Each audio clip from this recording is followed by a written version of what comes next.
Cześć kochani, witajcie w Pozytywnej Kuchni. Mamy sezon na jagody i dzisiaj znowu przepis na ciasto z jagodami, a tym razem na tartę. Na tartę prostą do zrobienia, na kruchym cieście, bardzo szybką, z dodatkiem świeżych jagód. Możecie je oczywiście też zastąpić jagodami mrożonymi, ale trzeba te jagody wcześniej rozmrozić i odcedzić, dlatego że nie może tutaj być zbyt dużo soku z jagód na tarcie.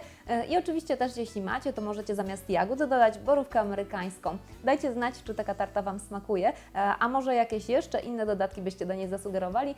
Umieśćcie wszystkie swoje propozycje w komentarzach. Dzięki za uwagę i zapraszam Was do przygotowania wypieku.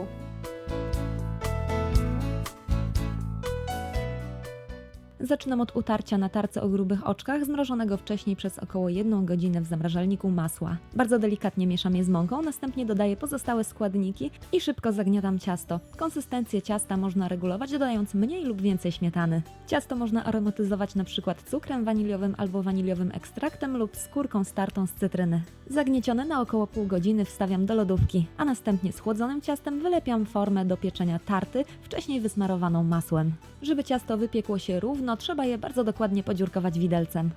Następnie ciasto wstawiam do piekarnika nagrzanego do 220 stopni Celsjusza i piekę przez około 20 minut. W czasie, kiedy ciasto jest w piekarniku, można przygotować wierzch tarty.